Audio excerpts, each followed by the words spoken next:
हाय friends, myself doctor Khushboo. और आज हम लोग लाइपोसार्कोमा के बारे में जानेंगे कि लाइपोसार्कोमा क्या होता है। तो basically it is a malignancy of fat tissue. और जो इसके मेनली ये अकर होता है आपका एक्सट्रीमिटीज़ पे एंड रेट्रोपेरिटोनियम एरियाज़ में।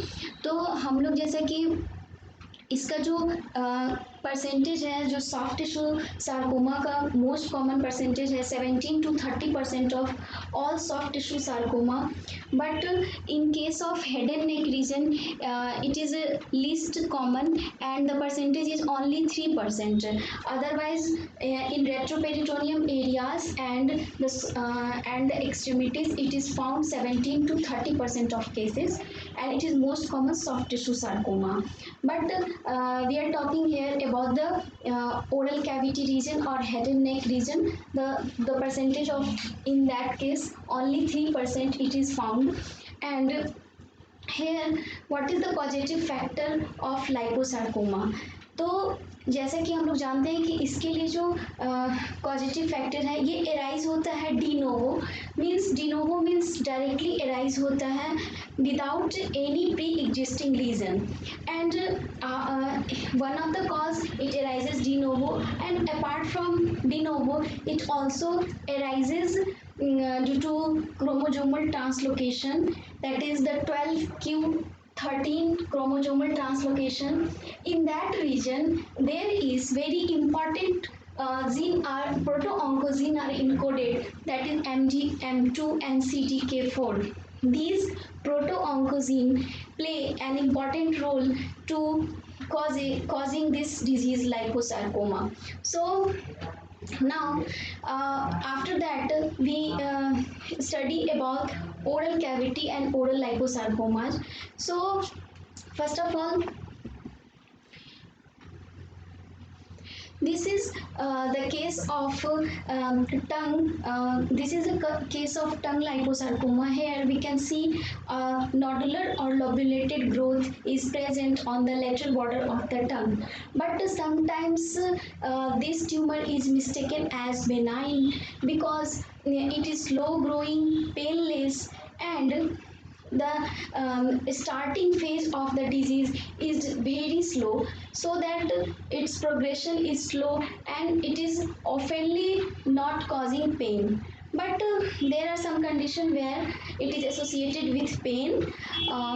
So now here I am discussing the another case, that in this lady it is for she is 40 years old, female patient reported in our institute, and it is there is enlargement of the right side of the jaw and swelling. When we palpate this lesion there is profound and firm swelling in and ipsilateral nodal involvement is present in this case.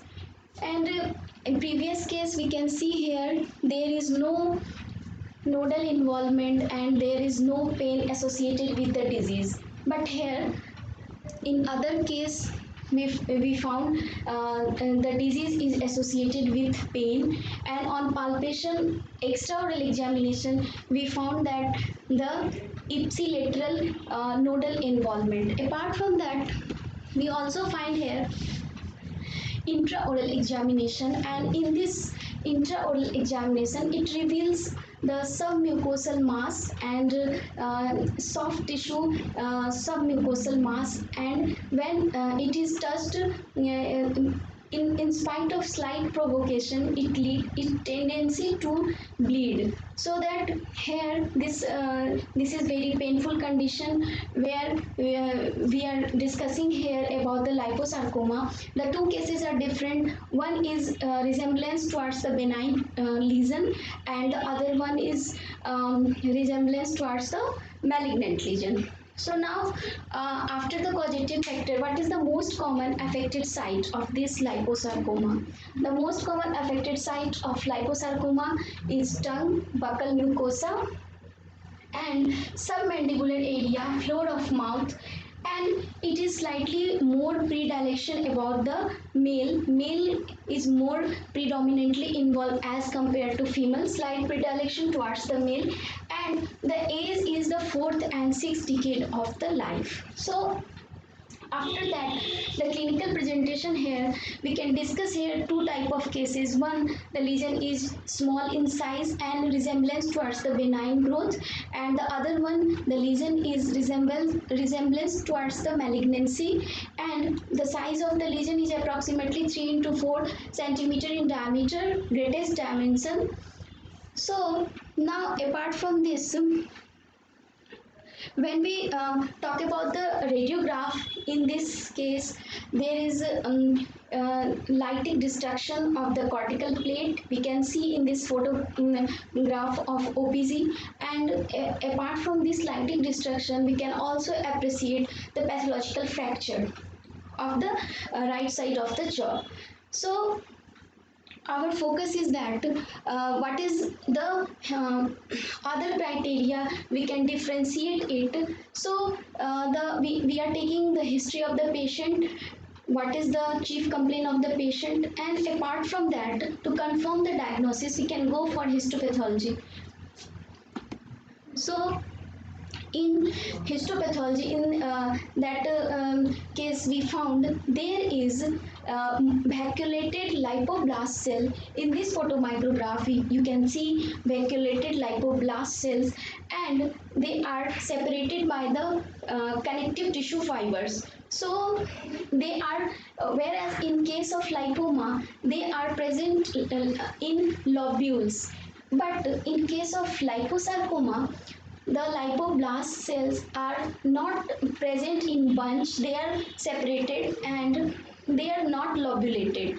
So in this case, we are seeing about the histopathology of well differentiated liposarcoma. Apart from that, well differentiated liposarcoma, here we can also appreciate about the myxoid variety of liposarcoma. In this, the fibrous connective tissue stroma is looking myxoid appearance or less cellular appearance.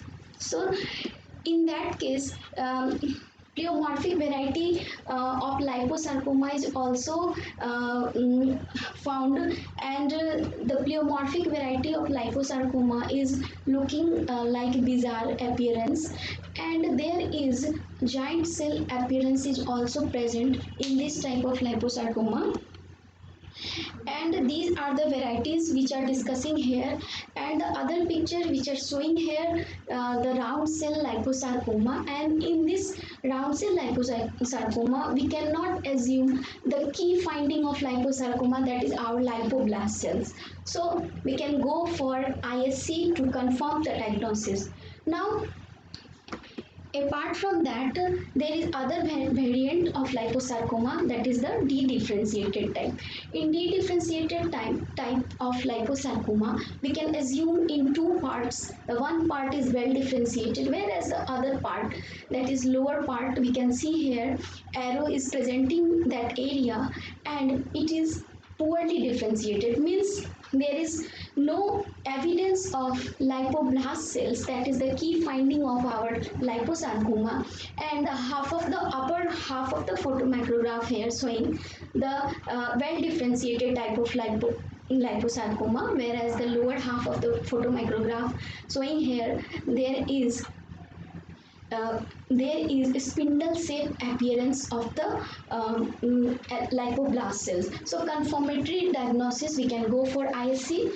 Apart from that, we are discussing here about the variant types of histological types of liposarcoma. So we can revise here again, that is the pleomorphic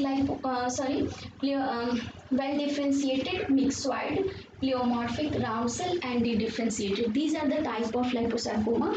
And apart from that, we all know that the lipoblast is the key finding of liposarcoma. So the ability to produce non-membrane bound lipid, and this lipid may give you a clue of the disease, and it is found to be some special stains to be positive for these membrane bound lipid, and that special stain is known as the stain of lipid are useful in diagnosis of liposarcoma, that is the mucinous matrix were present and that stain is known as Alcian blue and is metachromatic with toluidine blue, and it is also positive for crescent violet stain.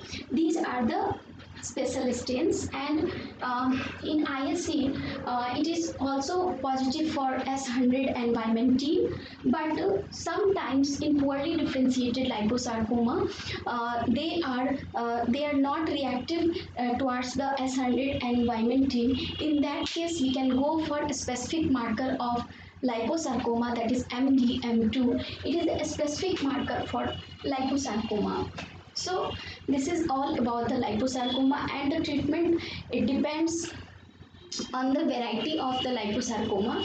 So the pleomorphic type of liposarcoma has the very poor prognosis, and the well differentiated type of liposarcoma has good prognosis, and pleomorphic and dedifferentiated type of liposarcoma has poor prognosis, and a large excision followed by radiotherapy is the treatment of choice. So guys, thank you very much.